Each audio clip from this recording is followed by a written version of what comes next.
Alright guys, welcome back. In this video we are going to be looking at the best budget microphone you can buy for under £50.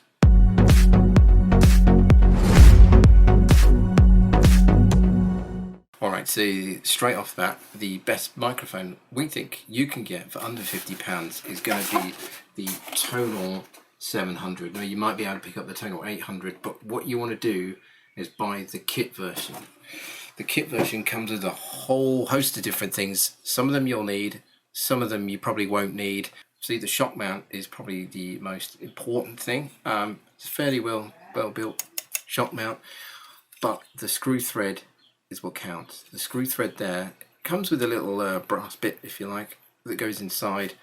Well, it looks brass, probably not, but yeah, take it off and it will fit any microphone stand. The phantom power unit here works perfectly fine. You can plug it into any computer. You may say, well, you know, if it's supposed to be 48 volts and this, you know, USB socket only gives off 5, the microphone itself is quite lightweight.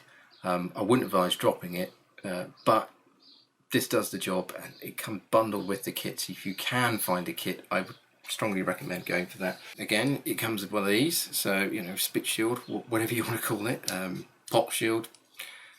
I don't use it. I'm indoors. I'm not going to need it. The only problem is where you got the connector here, it will fit the arm that's supplied with the kit, but if you're using a microphone stand, because of the shape of it, it won't fit it. So, you know, I've just put this to one side. I'm not using this. The clamp that goes on the desk, if you're using a desk, if you've got drawers like the desk I have, not going to be useful, so that's why I would use an external mic stand. But you know, if you are going to use the arm, perfect. It works just as you expect it would, no problems there. See, foam shield, this is what I use because literally I don't want any muck or anything getting onto the microphone. It's also supplied with a XLR to 3.5mm stereo jack for your mic input, whether you use the onboard sound card with the motherboard or whether you use an external sound card.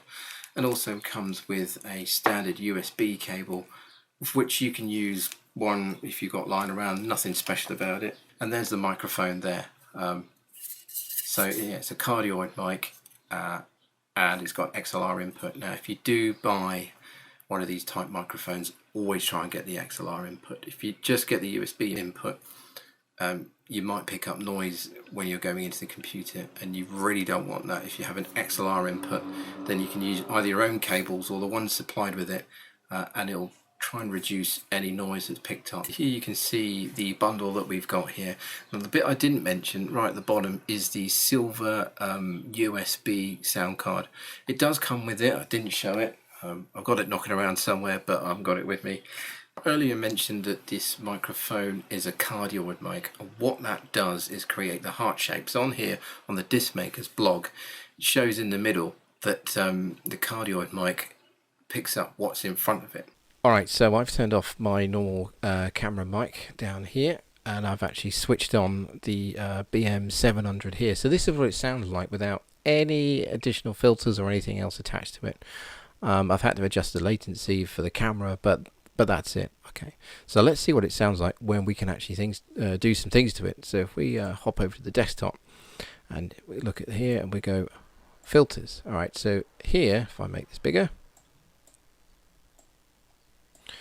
I've got 3 filters that I put in, which I've taken off. The first one is noise suppression. Whatever microphone you have, if you are going to do recording through OBS, then I would suggest you put noise suppression in. So if you look at that, I normally set it to about -20, -21, something like that. It seems to work fine. So I'll switch that back on, and hopefully that's now brought down some of the background noise in between when I'm talking.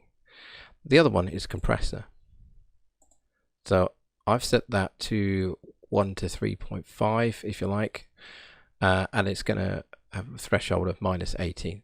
Those would kind of be the general settings I would do. It's only taking the edge off. It's not too hard. It's just rounding it off nicely. But the main one you want to do is some EQ. So let's switch the EQ on. Now that's got the EQ on, so hopefully that's made a bit of a difference. And what I've done is I've put it in the Reaper EQ here. There we go. So that's what it's doing. So I've lifted the upper end and I've dropped down some of the kind of more muddier sounds here to try and brighten it up somewhat. Now, if you haven't got the Reaper VST plugins, then I strongly recommend you do. We will be doing a video on that. And there we go. I really hope you've enjoyed this kind of review of the BM700. Loads of different companies make microphones like this, but this is the one I'm going with because from what I've read, this one tonally sounds the best without having to add too many extra things to it. But there you go. So I would go for that. Anyway, thanks for watching, and I'll see you again soon.